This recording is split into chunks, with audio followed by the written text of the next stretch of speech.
안녕하십니까. 기린만의 시드머니 진행의 기린만입니다. 요즘 일본의 상황이 심상치 않습니다. 일본은행이 지난 3월이죠. 금리를 올리면서 엔저 현상이 이제 끝날 것이라는 보도가 나왔는데요. 모두의 예상을 깨고 엔저는 오히려 더 깊숙이 진행이 되고 있는 상황입니다. 이로 인해 올해 일본을 찾는 외국인 관광객 숫자가 1,000만 명을 돌파했지만 슈퍼엔저의 늪에서 극심한 경기 침체를 겪고요. 일본 본토에서는 다양한 문화 현상들이 발생을 하고 있습니다. 일본 경제와 산업에서 상호 의존성이 큰 우리나라와 일본 이대로 또다시 잃어버린 30년 맞이하는 것은 아닐까요? 오늘 기린만의 시드머니에서는요. 유명하신 분입니다. 호사카 유지 교수님을 모시고 다양한 이야기 나눠보도록 하겠습니다. 박상정 앵커님 또 오늘 스튜디오에 함께했습니다. 안녕하세요. 안녕하십니까. 오늘 굉장히 귀한 분 모셨습니다. 제가 평소에 유튜브를 보면서 저도요. 진짜 꼭 한번 만나고 싶다라고 했었는데 네. 세종대 대양 휴머니티 칼리지 호사카 유지 교수님을 모셨습니다. 예. 자, 우리 시청자분들께 인사 한 말씀 네. 간단하게 한번 해주시면 예. 좋을 것 같습니다. 네, 안녕하십니까. 세종대학교의 호사카 유지라고 합니다. 1988년에 한국에 왔고요. 2003년에 한국인으로 완전히 국적으로 옮겼기 때문에 현재 이름만 일본 이름으로 갖고 있습니다.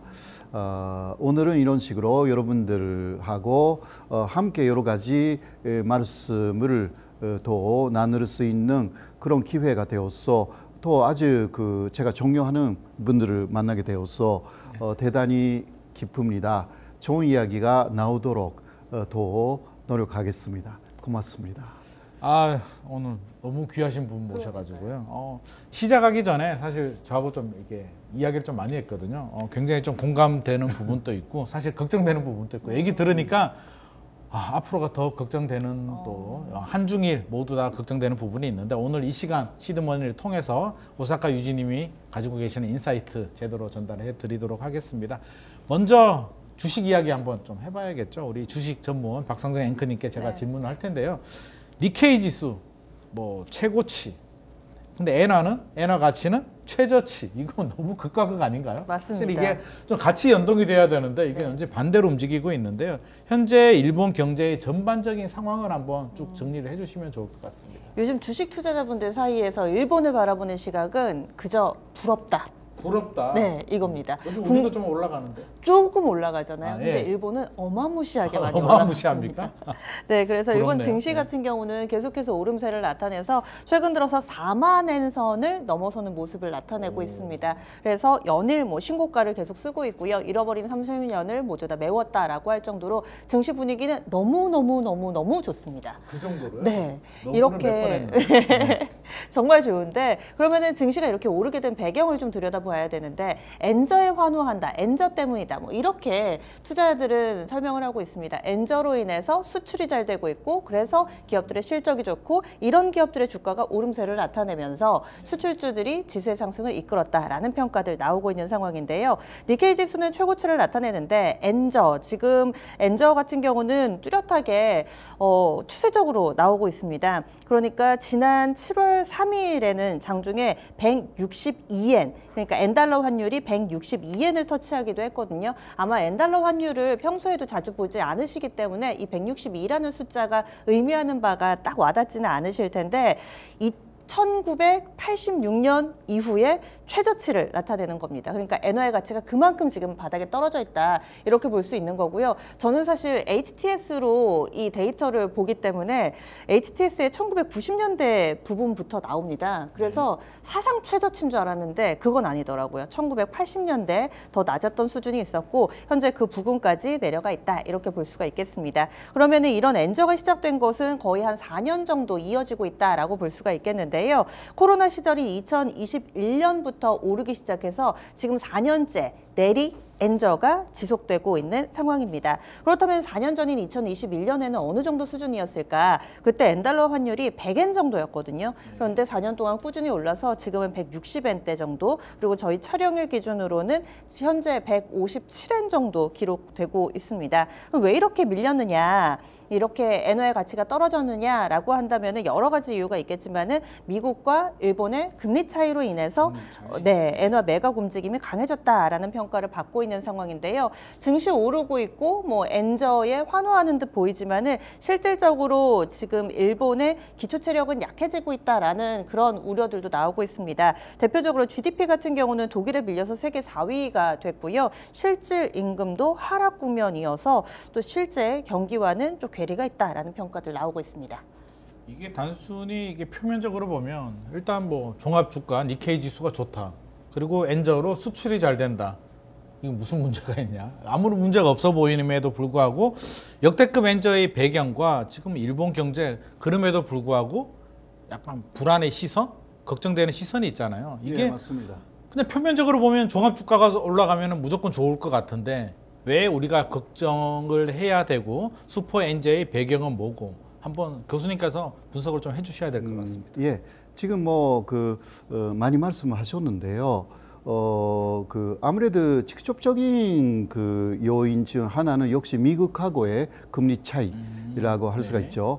그리고 또 지금 중국 경제가 상당히 안 좋기 때문에 중국에 가 있었던 머니가 일본으로 많이 유입되어 있습니다. 그것이 그러니까 투자자들이 일본을 투자처로 선택한 것입니다. 해외 투자자들이. 그렇기 때문에 갑작스럽게 그 일본의 주식이 특히 유리한 주식으로 보이는 그러한 대기업의 주식들이 굉장히 많이 올라가기 시작했습니다.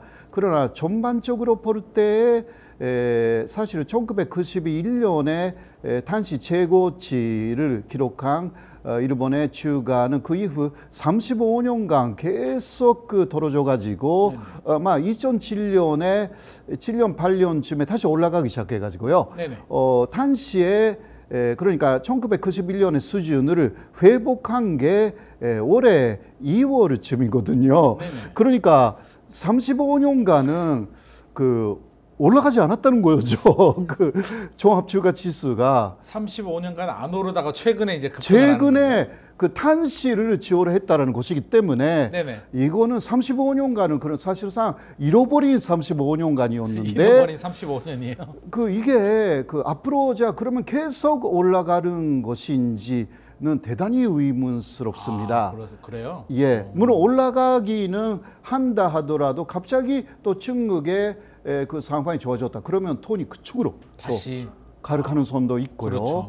왜냐하면 아까도 말씀하셨지만 일본 경제의 체력이 굉장히 떨어지고 있습니다. 체력이 떨어진다. 그건 어떤 의미일까요? 그거는요, 엔화를 볼 때 면목 실질 환율이라는 것이 있고 실질 실효 환율이라는 게 있습니다. 실질 실효 환율. 예. 또 우리가 항상 보는 그 환율이라는 것은 면목 실효 환율. 우리가 보는 건 명목이에요. 쉽게 말해서 면목 환율이라고 하는데 그러나 그 금매력 수준에서 볼 때 사실 그 지수로 보는 하나의 기준이 있어가지고 그것을 실질 실효 환율이라고 했어요. 이거는 사실 환율이라기보다 지수로 보시면 됩니다. 지수로요? 지수로. 2010년을 100으로 봐가지고 엔화에 대해서 그러면 그게 100 이상이면 엔화의 구매력이 높다. 그러니까 엔화 가치가 있다. 엔화 가치가 있다. 그러나 100 이하가 되면 될수록 엔화 자체가 구매력이 없고 가치가 떨어져 있다. 그런 식으로 나타내는 숫자인데요. 이러다 환율이라고 하지만 그거 보면 일본은 1995년에 150 정도였고 최고였고요. 현재는 70 정도가 돼가지고 탄시의 40% 이하가 돼버렸습니다. 그러니까 1995년에 95년을 기준으로 볼 때 그 현재 일본의 엔화로의 금매력이 40% 이하가 돼버려 가지고요. 그게 그 일본의 국제적인 엔화의 모습이에요. 그러니까 일본인들이 너무 가난해졌다. 한국에 와도 돈을 안 쓴다. 바로 이러한 이야기는 거기서 나오는 것입니다. 엔화 자체가 만엔이라고 해도 1995년에 만엔은 굉장히 가치가 있는 만엔이었지만 큰 돈이었다. 지금 네. 만엔은 그때 40% 이하의 가치밖에 없다. 이렇게 되어 있는 것입니다. 국제적인 이게 공식적인 지수 그게 실질실효 환율이라고 그렇게 이야기를 합니다. 보통 환율이 아닌 그런 지수가 있습니다. 최근에 이제 우리나라 사람들이 여러 가지 뭐 이런 현상들 있는데 요거는 우리나라 사람들의 엔저 활용 사례 요거 박성재 앵커님께서 네. 정리 잘 해주실 것 같습니다. 네. 네, 실제로 이 일본 주변에도 갔다 오신 분들도 굉장히 많으시고요. 예전 같으면은 여름 휴가 때 동남아를 좀 선호를 했었는데 최근 들어서는 동남아 가는 것보다 뭐 금액도 저렴하고 그리고 또 가깝기도 하고 비행 시간도 짧잖아요. 그래서 맛있고. 네, 음식도 맛있고 이래저래 일본을 많이 좀 선호를 하고 있어서 실제로 관광객이 급증하고 있다라는 데이터들이 있습니다. 요즘에는 여행 가시면은 환전을 쉽게 카드로 좀 하시는 경우가 있는데 이 환전 수요 이 카드 데이터를 한번 가져와 봤습니다. 이 트래블로그라는 이 회사에서 집계를 한 바에 따르면은요, 지난 4일 이 엔화 환전 동향을 분석한 결과 6월 달에만 840억 원 정도의 이 엔화 환전 수요가 이루어졌다고 합니다. 게다가 엔화가 800원대로 재진입한 게 올해 2월이었거든요. 그러면 그때 대비로 38%나 늘어난 수치다 이렇게 볼 수가 있습니다. 그리고 6월 하루 평균 환전액이 27억 원 정도 되는데 이것이 2022년 7월 카드 출시한 이후에 가장 금액이 컸다고 하니까 최근 들어서 이 엔저에 발맞춰서 얼마나 여행을 많이 가고 얼마나 환전이 많이 이루어지는지 확인해 볼 수 있는 대목이고요. 거기에다가 또 일본 가시는 분들이 많으니까 여름철에 또 휴가철이잖아요. 오늘 나온 내용인데 에어부산 쪽에서는 일본 노선 증편한다 이 소식도 있더라고요. 그래서 7, 8월 여름에 한정해서 6,400석 정도 추가 공급을 하겠다라는 내용도 있습니다. 그리고 일본 제품 선호하시는 분들도 많으시죠. 뭐 이제는 가성비 제품, 예전에는 상당히 고가의 그렇죠. 또 품질이 좋은 제품이었지만 이제는 가성비의 품질까지. 일본 제품이 가성비가 그러니까요. 예전에 일제, 미제, 코끼리 일제. 밥솥. 그러니까요. 이제 그런 평가를 받고 있습니다. 그래서 일본 직구도 많이 늘어나고 있는데 유통 채널 이 롯데온에서 지난 1일에 일본 직구 인기 상품 할인전을 했대요. 그랬는데 같은 기간에 작년과 비교했을 때 매출이 5배나 늘었다고 5배나? 합니다. 그러니까 유통가에서도 이 일본 제품을 들여다가 파는 게 상당히 좀 핫한 트렌드라고도 할 수 있습니다. 많이 또 팔리기도 하니까요. 네네. 그리고 또 엔화 예금, 이번엔 투자 관점으로 봐서 예금? 지금까지는 쓰는 거였잖아요. 뭐 소비, 네네. 직구 이런 거였지만 네. 투자 관점으로 봤을 때 엔화 예금도 증가하고 있답니다. 쌀 때 많이 사놨다가 엔 투자하는 거죠. 엔 투자하는 거예요? 오. 그래서 이쪽에다가 투자하는 그런 분들도 많이 늘어나고 있다고 하는데요. 저도 한번 해봤는데 요즘에는 엔화 환전이 예금을요? 네. 어. 환전이 제가 쓰는 은행 같은 경우는 뭐 환전 주머니라고 해서 정말 쉽고 게다가 그래요? 이게 실시간으로 되더라고요. 그래요? 예전에는 이 하루 전날 마감된 환율로 그 다음날 뭐 사고 팔고 이게 가능했잖아요. 그런데 네네.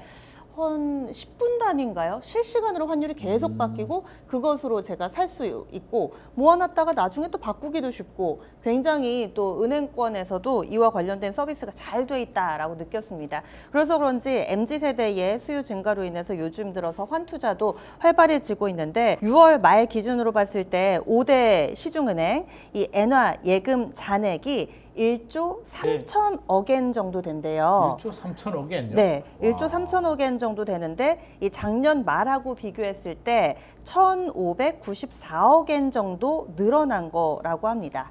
그리고 1년 전하고 비교했을 때는 1조 엔이 안 됐었대요. 그런데 지금 1년 후인 현재는 그때 대비했을 때 37% 정도 증가한 수치다. 이렇게 볼 수가 있습니다. 굉장히 많이 늘어나요. 네, 그래서 엔화 투자도 많이 늘어났고 한국예탁결제원에 따르면은 지난 5월에 일본 증권 보관 금액이 41억 달러로 집계가 됐는데 관련 통계를 집계하기 시작한 게 2011년이었고 그때 이후에 역대 최고치를 기록하고 있습니다.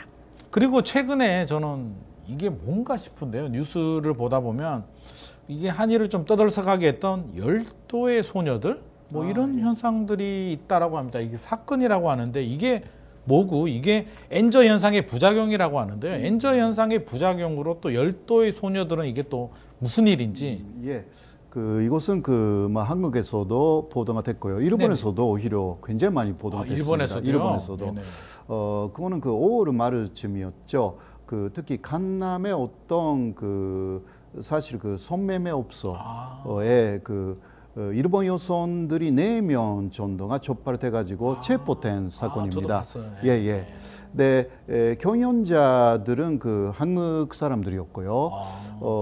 그런데 역시 이것은 일본에서는 한국에서 그런 것이 적발된 것은 처음이지만 지난해쯤부터는 일본 여성들이 호주나 미국, 하와이 굉장히 많이 원정을 간다라는 이야기가 꽤 많이 나와 있었고요. 그래서 특히 미국으로 들어가지 못하는 젊은 일본 여성들이 지금 사실 늘어나고 있습니다. 예, 왜 혼자 왔냐? 그리고 돌아가는 티켓이 왜 없냐라든가 이런 거 다 질문을 받아가지고 의심의 눈초리로 본다는 거죠? 거기에 답을 정확하게 못 해가지고 그냥 돌아올 수밖에 일본에 다시 돌아갈 수밖에 없었다. 이러한 이야기들 굉장히 많이 나와 있어가지고 일본인들이 걱정하고 있었는데 또 한국에서 이게 나왔어요. 네, 이것은 한국에서도 빈산의 일각이다. 그러니까 수십 명의 일본 여성들이 있을 것이다. 네네네. 그리고 그게 값이 아주 비싸다고 합니다. 비싸다고요? 비싸다. 성매매하는데 예. 비싸다고요? 그러니까 150만 원에서 200만 원. 150만 원요? 예. 네, 이런 이야기 이런 데서 하면 되는지 잘 모르겠는데 한국 남성들이 일본 여성을 좋아한다고 합니다. 한국 남성이요? 예. 이것은 여러 가지 의미가 네. 있는지 모르겠습니다만은. 근데 150만 원을 지불하고. 예. 그러니까 이거에 예를 들면 일본에서 네. 그러한 행동을 하는 것보다 엄청나게 비싸게 벌 수가 있는 거죠. 일본 소녀들 안에서. 입장에서 보면 한국에 오면 이제 돈이 되는 거네요. 예. 일본에서는 30만 원 정도였는데 네네. 말하자면 네. 한국에 오면 5배, 6배, 7배 받을 수 있다. 그리고 또 한국 관광을 시켜준다고 그렇게 업자들이. 관광을 또 시켜줘요? 지금 한국을 좋아하는 젊은 일본 여성들이 굉장히 많습니다. 한류 열풍을 타고. 예, 한류 때문에. 그래서 그런 것도 이용하면서 업자들이 또 일본 내에 더 많이 인터넷이나 SNS로 여성들을 모집해가지고 데려온다고 합니다. 성매매 외화벌이네요. 그런 거죠. 네네. 그런 건데 말씀 들어보니까 더 앞으로 더 이게 커질 수도 있을 것 같습니다. 왜냐하면 일본 여성들은 한국을 좋아하고요, 진짜. 그리고 또 굉장히 많이 벌 수 있다. 이게 굉장하죠. 일본 현지보다 5배를 벌 수 있으면 또 많은 분들이 또 관심을 가지고 이게 더 많이 유입이 되면 사회 문제가 될 수도 있을 것 같습니다. 이 부분에 대해서는 좀 단속, 또 집중적인 단속도 좀 필요할 것 같고요. 결국에는 우리 한국인 관광객도 또 이제 일본에 우리 많이 가고 있잖아요. 저도 가고 있는데 쉽게 제가 생각하면 우리 한국관광공사에서도 제발 관광객 좀 와달라고 캠페인도 하고 여러 가지를 하는데 일본 같은 경우는 우리 그냥 알아서 찾아가 주니까 참 좋고 고마워할 것 같은데 또 한편에서 뉴스에서 보면 너무 많이 와서 피곤하다. 일본 종업원들도 친절하지 않다. 이제 친절한 일본은 기대하기 어렵다. 이런 사라졌다. 이야기들도 나오고 있습니다. 예, 그러면 맞습니다. 일본 입장에서 일본은 이렇게 관광객이 많이 오는 게 좋은 게 아니다? 지금 그런 의미가 될 수도 있는데요. 일본 경제의 여러 위기 상황에서 왜 관광객이 오는데 좋지 않을까요? 네, 그거는 그 일부 지역을 많이 보도를 한 것 같습니다. 일부 지역을요? 사실 그 코로나 이전에는 그 2019년에 일본에 간 그 전체 관광객은 3천만 명 정도였습니다. 3천만 명. 그런데 지난해 코로나 이후죠. 2,500만 명 정도였기 때문에 줄었네요? 예, 아직은 그 코로나 이전의 수준을 전체적으로는 회복하지 못했습니다. 그러나 문제는 집중적으로 가는 지역이 5군데 정도 있다라는 부분입니다. 가는 데만 많이 예, 간다. 예. 네네. 그러니까 도쿄, 나고야, 오사카, 후쿠오카, 홋카이도. 그렇죠. 예. 제가 아는 5군데. 거기서 오버 츄어리즘라는 이야기가 많이 나와 있어가지고 특히 거기 오사카가 굉장히 사람들이 많아가지고 그래서 이제 관광객이 또 오지 않았으면 좋겠다. 그런 식으로 또 오사카 치사가 이야기를 해가지고 네. 왜냐하면 일본 국내 여행하는 일본인들도 많은데 거기에 플러스 해외 관광객들이 너무 많아가지고 그래서 요새는 여러 군데 들어가는 그 입장료라든가 20% 올린다라든가 숙박업소 호텔 료칸 요간이죠. 네. 그 값도 외국인한테는 좀 비싸게 받는다 이런 식으로 요새 좀 바뀌었거든요. 예, 그리고 또 종업원들이 너무 피곤하다. 하루 종일 뭐 손님을 맞이해야 되고 또 특히 면세점은요 네. 하루에 수백 명, 그렇죠. 1,000명 넘는 손님을 대하기 때문에 완전히 기계적으로 혹은 그 표정에 안 쫓다가 합니다 일본인들이.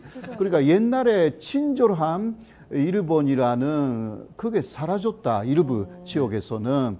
그리고 또 자존심이 상한 일본인들도 많다. 자존심이 상한다. 왜냐하면 이렇게 상 일본이 돼버렸다. 그럴 수 그것을 느끼는 거죠. 충분히 그럴 수 있죠. 그래서 여러 가지 면에서 외국인 관광객을 특히 오사카에서 줄이겠다라는 것으로 요금을 올리기 시작해가지고 이게 다른 뭐 도쿄라든가 교토 그런 데도 그 다급태를 가능성이 없지 않아 있습니다. 현재 그런 상황. 네. 이제 경제 이야기 또 살짝 한번 해보죠. 우리 일본 정부의 1분기 실질 GDP가 마이너스 2.9%로 하향 조정됐다라고 합니다. 이게 뭐 작년까지만 하더라도 좀 올랐다라는 얘기도 있었는데 이게 하향 조정되면 결국에는 일본 경제에 대한 우려의 시선들이 지금 많이 있잖아요. 겹악재라는 표현을 쓰고 있는데 네. 일본 경제 겹악재 올까요? 네, 일단 GDP 말씀해주신 이 하향 조정 데이터부터 보면은요, 7월 1일이었습니다. 이례적으로 일본 정부에서 1분기 실질 GDP 성장률을 대폭 내린 건데요. 네. 지난 6월에 발표했을 때 GDP가 전기 대비로 0.5%, 연율 기준으로는 1.8% 하락했다. 이렇게 발표를 했습니다. 6월 달 데이터가 이건데 네네. 7월 달에 전기 대비로 마이너스 0.7, 연율 기준으로는 마이너스 2.9 감소했다. 이렇게 해서 발표를 하게 된 겁니다.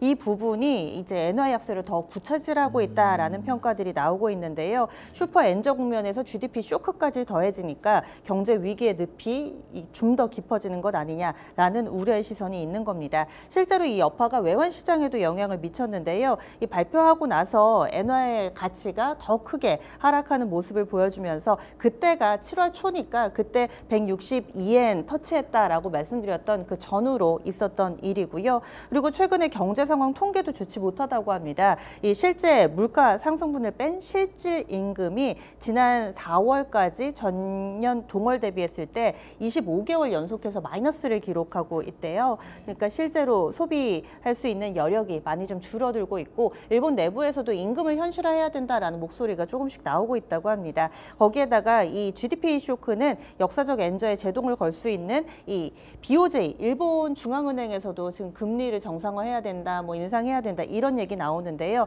상황이 이렇게 되면은 이 BOJ의 운신의 폭이 좀 좁아지지 않을까 이런 평가들도 나오고 있습니다. 참 일본 경제가 사실 여러 가지 문제가 있는 것 같습니다. 뭐 금리 엔저를 계속 유지하기도 참 어려운 부분이고요. 가장 많이 이야기하는 게 일본 빚이 너무 많다. 일본 빚이 265% 되는데 국채는 뭐 계속 찍어낸다. 뭐 네네. 유튜브를 보더라도 우리가 쉽게 이런 정보들을 찾아내는데 아무리 일본이 한때는 세계 경제 2위 대국이었고요. 지금은 독일에 밀려서 이제 4위로 내려오긴 했는데 아무리 경제 체력이 강한 나라더라도 이렇게 국채를 찍어내고 빚이 많으면 힘들지 않을까요?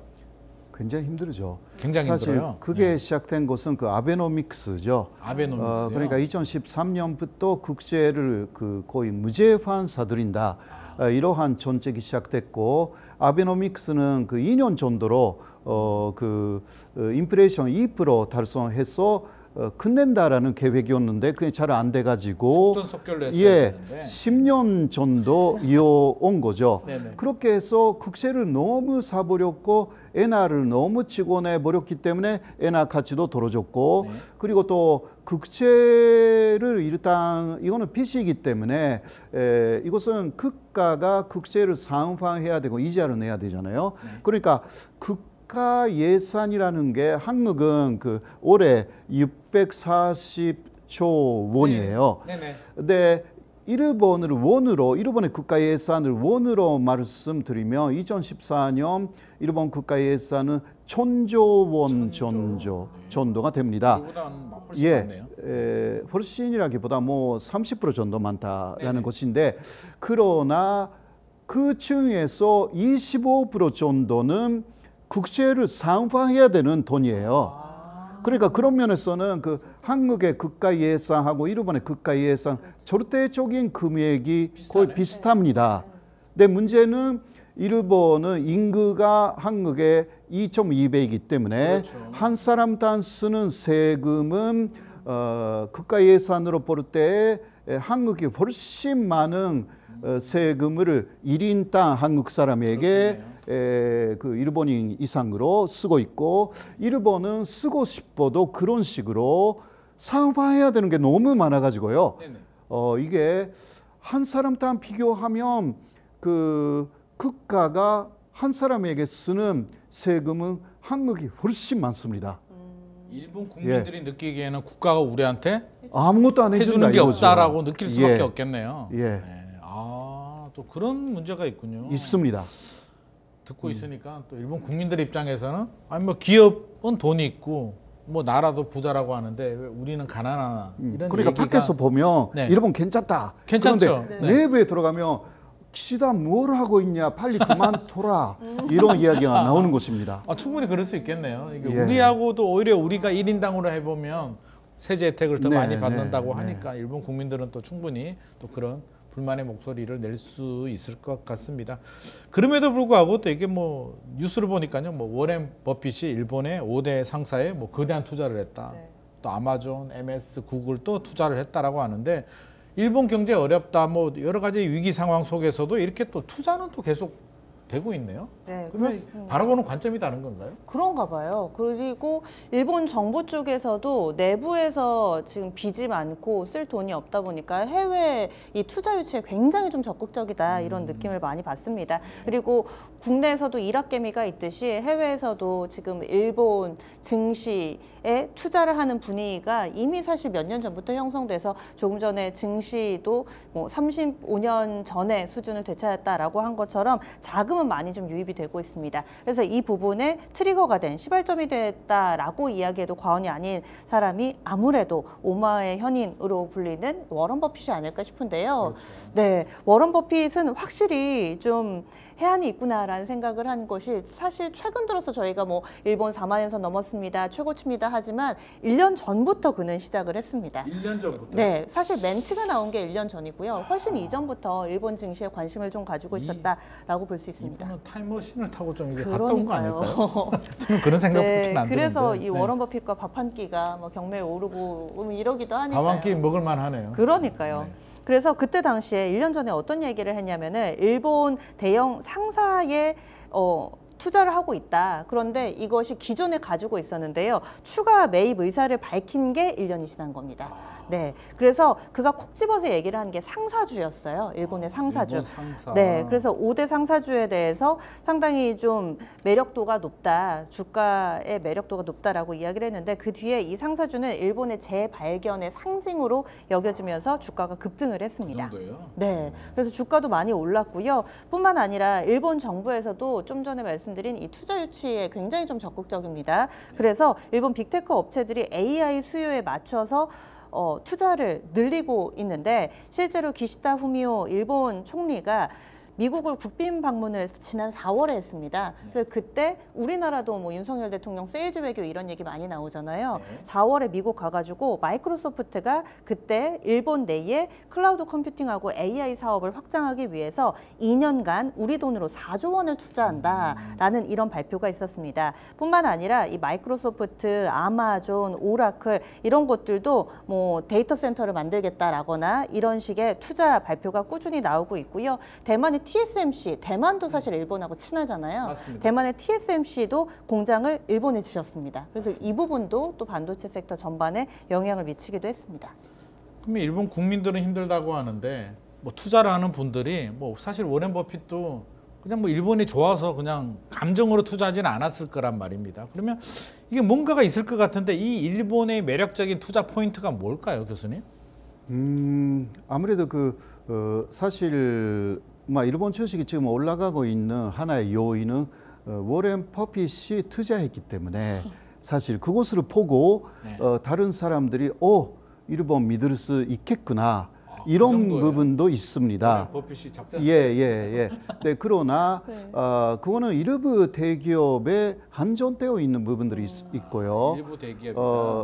그리고 또 기시다 후미오 일본 정부가 각 대기업 어느 정도의 수준의 기업들에게 주식이 고평가되도록 만들어라.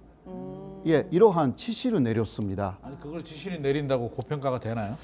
그래도 뭐 여러 가지 방법이 아마 있을 것입니다. 기업 내에 여러 가지 구조적인 부분을 바꾸거나 그래서 고평가되도록 해라. 이거 명령이었어요, 사실. 그러니까 그거는 사실 전체적인 부분도 지지율의 문제가 있으니까 기시다 정권에 그렇게 해야만이 또 지지율이 올라간다라는 것을 알고 있기 때문에 일본은 또 완전한 또 어떤 면에서는 자유자본주의 국가라고 하기도 어려운 부분들이 있어가지고요. 중국 같은 그러한 부분들이 없지 않아 있습니다. 그러니까 행정명령이라는 것은 요새는 라인 야후 사태에서 행정명령을 했는데 이것은 법적인 효력이 없다고 하는데 그러나 일본 안에서는 절대적인 명령입니다. 절대적인 면이 있다고요? 그러니까 그런 면에서는 정부의 명령이라는 것이 굉장히 강하죠. 그래서 우리나라는 사실 별로 힘이 없는데. 네. 그러니까 그런 면에서 많은 대기업들이 일본 정부의 명령대로 움직이고 있다. 그렇게 말할 수가 있습니다. 좋은 방향으로 지금 좋은 방향으로? 결과가 나와 있다. 네, 그렇게 볼 수 있죠. 이런 삼성전자 주식 좀 이게 행정명령 좀 올려라 이러면 참 국민들이 좋아할 것 같은데요.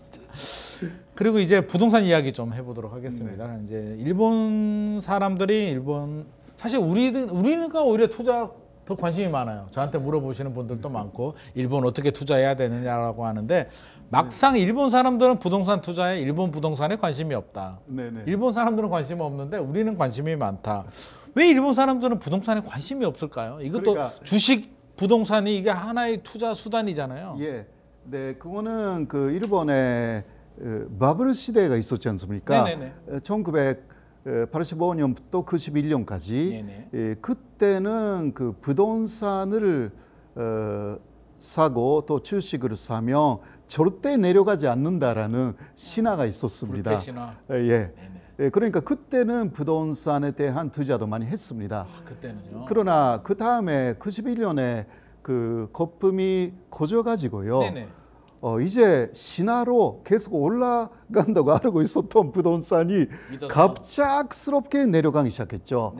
그러니까 이제 그 이후는 부동산에 대한 투자 투자라는 것을 두려워하는 일본인들이 많이 나오기 시작했습니다. 그리고 아까도 말씀드렸지만 한국 같은 갭 투자 같은 것이 그 불가능한 일본의 제도적인 부분이 있어서 개인이 없으니까요. 그렇죠. 사실 전세가 있어야 좀 비싼 올라갈 것 같은 뭐 말하자면 강남 일본에서는 도쿄 중심 네네. 그런 맨션을 그 갭 투자로 사가지고 또 올라가면 더 판다. 이게 가능한데 그게 일본에서는 그런 제도가 없어서 네네. 돈이 있는 사람이면 살 수가 있죠. 그렇죠. 그러나 그러한 케이는 많이 없고 네. 그런 면에서는 그 개인들이 바라보는 투자 방법으로 부동산이라는 것이 사실상 작동되어 있지 않다. 그래서 주식이죠. 일본에서는 한다고 하면. 투자와 관련해서 궁금한 게요. 네네. 국내에서는 뭐 부동산이나 주식이나 어느새 이제 가상화폐까지 뭔가 투자는 로또, 월급만 받아서는 살 수 없어. 뭐 이런 분위기가 형성이 돼 있잖아요. 네네. 그런데 일본은 그러면 부의 축적의 수단이 부동산은 아니고 한다면 주식인데 이 주식도 뭐 은행 이자 이상의 일정 부분의 수익인가요? 아니면 우리나라처럼 약간 로또를 노리는 굉장한 수익을 줄 수 있는 그런 투자 수단일까요?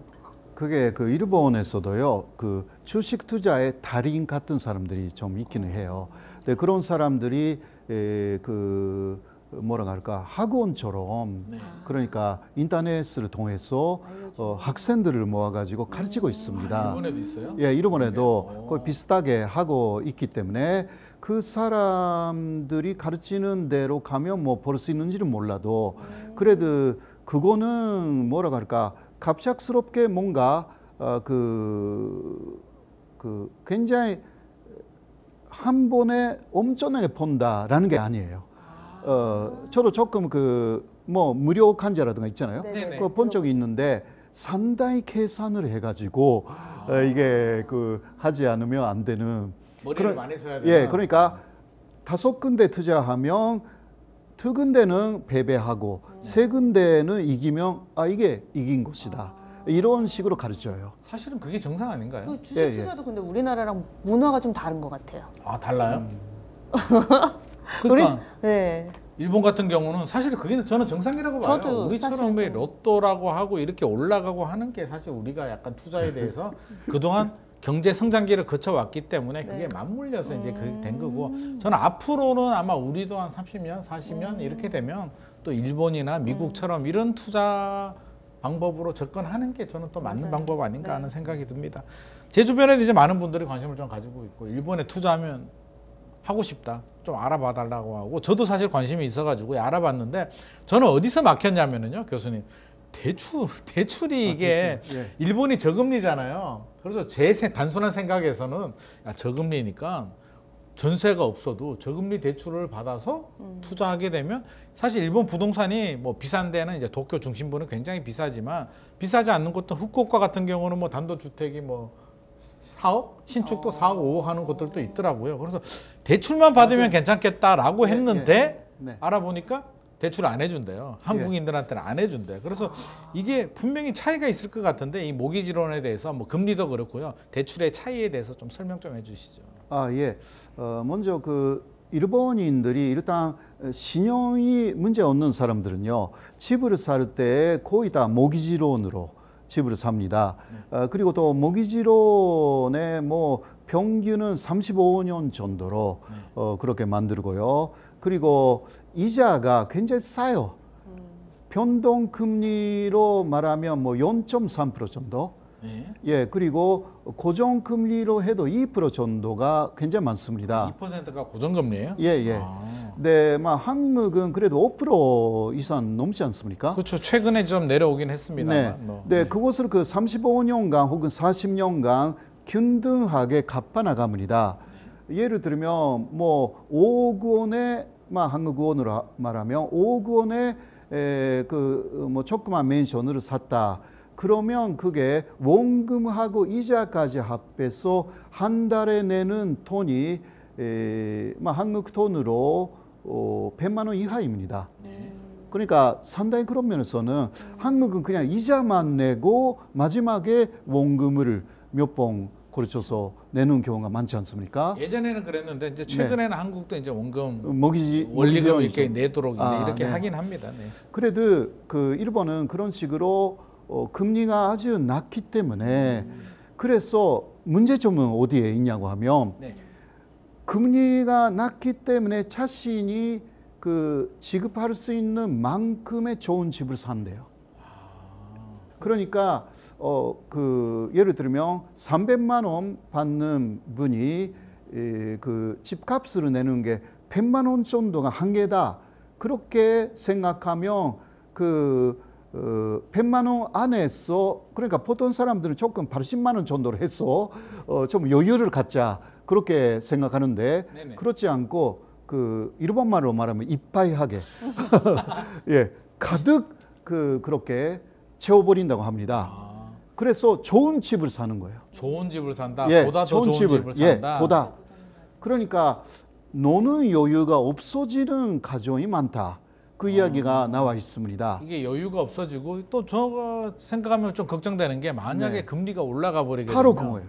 그러니까 요새는 그 금리를 사실상 장기 금리는 일단 어느 정도 자유화 시켰지 않습니까? 네네. 일본이요. 네네. 네, 장기 금리는 그러한 그 부동산 금리하고 연동되어 있지 않습니다. 단기 그렇군요. 금리가 부동산 금리이기 때문에 네네. 이게 연동되어 있는 단기 금리까지 인상하기 시작하면 이게 그 모기지론을 하고 있는 많은 사람들이 잘못하면 개인 도산, 개인 파산한다. 그 의료 때문에 못하는 것입니다. 일본 은행이. 네. 지금 그 우에다라는 일본은행 존재는 사실상 금리를 인상한다라는 그 사명을 갖고 선택된 사람이에요. 아, 그래요? 그러나 자신이 일본은행 존재가 됐는데 이건 못한다 이거예요. 와, 이게 예. 감히 엄두를 못 낼 것 같은데. 이게 잘못하면 사회적인 문제가 엄청나게 잘못하면 심해진다.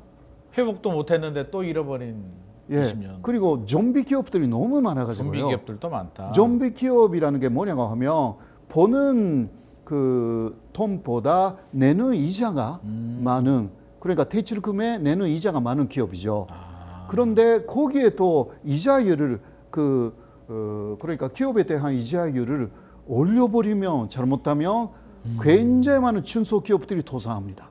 이게 더 문제네요. 예. 가계 대출도 문제지만 기업 대출이 또 더 네. 문제. 그러니까 지금 움직일 수 없는 상황이 된 게 바로 일본 은행의 고민입니다. 아, 그래서- 옴짝달싹 못하네요. 그래서 미국 금리가 조금 낮아지고 일본이 금리를 올리면 그 엔조가 엔고로 돌아서는 것이 아니냐.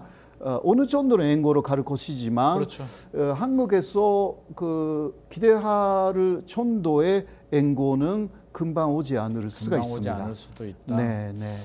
그럴 것 같습니다. 교수님 말씀 들어보니까 이게 너무 간단한- 안 좋은 이야기 많이 해서 좀 이게 뭐 죄송한데 현실이니까요. 네, 맞아요. 현실이니까. 굉장히 좀 걱정되는 부분이고 또 우리가 이제 부동산 투자하면 또 우리나라는 그렇잖아요. 이게 참 저도 신기하게 생각하는 게 우리 자동차 사게 되면 시간이 지나면 1년이 지날수록 가치가 떨어지잖아요. 네. 원래 부동산도 실물 자산이니까 이게 떨어져야 되는데 우리나라는 올라간단 말이에요. 그렇죠. 왜? 재건축 재개발이 되니까. 근데 일본도 오래된 주택들이 많고 가보면 이제 90년대 지은 게 굉장히 많은데 가격 차이가 신축과 좀 차이가 나더라고요. 차이 일본은 납니다. 재건축 재개발이 안 되는 건가요? 예. 그러니까 증거의 맨션이면 일본의 거의 중심에 가까운데 완전히 중심지는 좀 비싸지만 네네. 증거 맨션이면요. 도쿄이면 5억 정도 있으면 좋은 거 살 수 있습니다. 예. 그냥 증거라고 해도 네. 그냥 5년 지나도 증거입니다. 일본에서는. 예. 그런데 굉장히 괜찮은 거 살 수 있어요. 일본에서. 그러니까 투자를 생각하지 않는다면 도쿄, 오사카, 나고야 3대 도시에서 조금 교외에서 네, 괜찮은 5억 정도 있으면 괜찮은 아파트, 맨션 살 수 있습니다. 네. 근데 재건축 재개발은 쉽지 않다. 예. 거기에는 지금 제도가 없기 때문에 네네. 재건축으로 돈을 벌겠다라는 것은 일본에서는 사람들이 몰라요 그런 거. 몰라요. 한국에 그런 와서 법도 저도 알게 됐어요. 한국에 와서 아셨다고요, 부동산으로 돈을 벌 수가 있구나라는 게 한국에 와서 갭 투자라는 것도 네. 최근에 알게 된 그래요? 개념이고. 우리 교수님이 좀 빨리 아셨어야 자산 증식에 도움이 예, 되는데 일본은 그 부분이 있는 것 같습니다. 저도 일본 현지 부동산 법인하고 미팅하면 그분들이 깜짝 놀랐던 게 우리는 30년이 지나면 재건축을 하잖아요. 그래서 저도 개인적으로 궁금해서 그 일본 부동산 대표님한테 아니 일본은 재건축을 어떻게 하냐라고 하니까 눈을 끄뻑끄뻑 대면서 아니 30년이 지났는데 왜 멸실하고 재건축을 해야 되냐. 수선해서 쓰면 되지. 50년이 지나도 튼튼하다라고 이제 말씀을 하시더라고요. 그래서 차이가 좀 있구나. 어떻게 보면 그렇죠. 우리가 좀 잘못된 맞아요. 부분이 있지 않나 해서 우리나라도 30년이 지나면 무조건 재건축하는 문화는 저는 이제 좀 벗어나야 되지 않나 하는 생각도 하게 됩니다. 또 이게 우리나라는 무조건 아파트 선호도가 굉장히 높잖아요. 주거하면 아파트인데 이제 우리가 좋아하는 일본 만화 중에 짱구 보면 짱구는 2층 이제 집이었단 그렇죠. 말이에요. 그래서 단독주택. 저는 짱구 보면서 느꼈던 게 짱구는 아파트에 살지 않네 라는 생각을 좀 많이 했는데 이게 주거 문화가 한국하고 일본이 좀 많이 차이가 있는 것 같아요. 그렇죠? 예, 맞습니다. 그래도 일단 일본 전체적으로 보면 네네. 50% 정도이거든요. 그러니까 50%. 단독주택 50%, 뭐 맨션 선호하는 사람들이 50%. 물론 조금 일본에서 그냥 아파트라는 것은 연립 개념인데요. 네네. 그런 것도 있기는 합니다. 그러나 요새는 맨션 혹은 단독주택 그게 거의 비슷해요. 이거는 일본 전체적인 숫자인데 그러나 도시로 가면 그 맨션 선호도가 거의 60에서 70 정도까지 올라갔습니다. 맨션 선호도가 더 높아지는 예, 거예요? 요새는 그렇습니다. 네. 왜냐면 좀 잘못 알고 있었네요.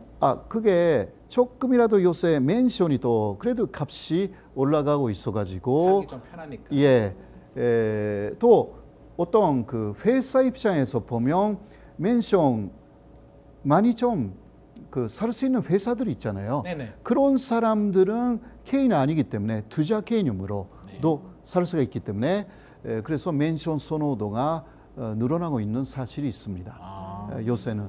또 하나 제가 궁금한 게 있어요. 뭐가 궁금하냐면 이게 우리의 선입견일 수도 있는데요. 참 우리나라는 좀 약간 좀 큰 거, 차도 좀 큰 차, 그렇죠. 집도 좀 큰 집이 좋은데 우리의 선입견 중에 하나가 일본은 그래도 작은 집을 좀 선호한다. 예. 실제로 그런가요? 예, 선호하는 것이 아니라 네네. 먼저 그 대도시에는 땅이 없어가지고 땅이 없어가지고요. 사실상 좁게 그러나 내용 괜찮은. 그러니까 실용적으로 전혀 문제 없고 안에 들어가면 좁지만 모든 게 갖춰져 있는 그런 집을 만들기 시작한 거죠. 그러나 지방에 가면 예를 들면 농가는요 단독주택 굉장히 큰 집에 살고 계시는 분들이 많습니다. 농가는 크다. 도시는 그리고 땅이 부족하니까 작게 짓는군요. 그리고 역대 정권이 농가를 많이 지원했습니다. 표 때문에 표를 얻어야 되니까. 표를 얻어야 되니까. 참 일본도 포퓰리즘. 아주 큰 농가 굉장히 많았어요. 그렇군요. 네, 그러나 도쿄, 오사카, 나고야는 작은 집들이 사실상 땅값이 비싸고 좁아서. 선호해서가 비싸고 아니라. 좁으니까 선호해서가 아니라 어쩔 수 일본 없이. 사람들은 작은 집을 좋아한다가 아니네요. 실용적으로. 제가 일본에 계시는 분한테 사실 이 질문을 했었거든요. 일본 사람들은 작은 집을 좋아한다는데 하니까 나도 큰 집 살고 싶어. 비싸서 못 사라고 얘기한 게 맞습니다. 교수님 말씀 들으니까 정확하네요. 그렇죠?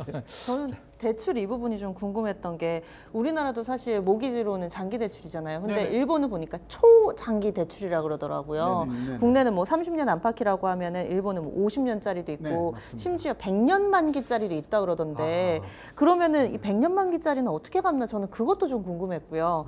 그리고 30대에 내 집 마련을 해가지고 모기지론을 시작을 했는데 50년 만기짜리를 쓰면 80세에 만기인 거잖아요. 그러면 일본은 은퇴 시기가 우리나라보다 늦나? 뭐 이런 궁금증도 있더라고요. 예. 저는 사실 100년이라는 이야기는 지금 처음 들었고요. 그래요? 네, 사실 35년 정도로 많이 한다고 합니다. 네. 우리도 35년. 예. 아니면 40년 정도. 물론 50년도 있습니다. 요새. 그런데 지금 말씀드린 그 은퇴 이후에 80세까지 그 지불을 하느냐라는 문제는 있기는 합니다. 네, 그러나 일본은 지금 그 60세 전년인데 그것을 65세까지 내년부터 늘렸고요. 그리고 예, 전신 고용이 아직 살아남고 있는 게 일본이고 앞으로 또 그 전년 연령을 없앤다고 합니다. 없앤다고? 예, 없앤대요. 정년을 없앤다. 네네. 그러면 100세까지 이제 일할 수 있는 거예요. 일할 수가 있는 거죠. 살아 있으며. 예. 100년 대출 받아요. 100년. 그래서 약간 개념 자체가 조금 다르다. 일본은 종신 고용의 개념이 아직도 남아 있기 때문에 이제 이런 게 가능할 것 같고요. 야, 100년 대출이면 이제 죽을 때까지 대출 갚다가 이제 상속이 되는 이런. 스웨덴도 이게 있대요. 100년 대출. 스웨덴도 네. 있어요. 아하. 근데 주거의 안전성 측면에서 본다면 이제 우리가 투기 관점이 들어가게 되면 우리는 적정할 때 사고 팔고를 하는데 사실 투자 관점을 벗어나 버리게 되면 아니 내 집에서 이렇게 살 수 있는 데까지 오래 사는 게 또 안정적인 주거 환경을 제공해 주기 때문에 사실 우리도 이제 앞으로는 또 이렇게 가지 않나 하는 또 생각을 하게 됩니다. 자, 오늘 이렇게 호사카 유지 교수님을 모시고요. 우리가 평소에 또 궁금했던 점, 일본 경제, 주식, 부동산에 대해서 다양한 이야기를 좀 많이 나눠봤습니다. 자, 이상으로 기님만의 시드머니 마무리하도록 하겠습니다. 오늘 다양한 말씀 해주신 두 분께 진심으로 감사드립니다. 네, 오늘 세종대 호사카 유지 교수님, 박상정 앵커님과 함께 일본에 대해서 다양한 이야기 나눠봤습니다. 시청자 여러분의 시드머니 투자에 현명한 판단이 되셨길 바라겠습니다. 저희는 다음 시간에 더 재밌고 더 알찬 내용으로 찾아뵙도록 하겠습니다. 시청해주신 여러분 감사합니다.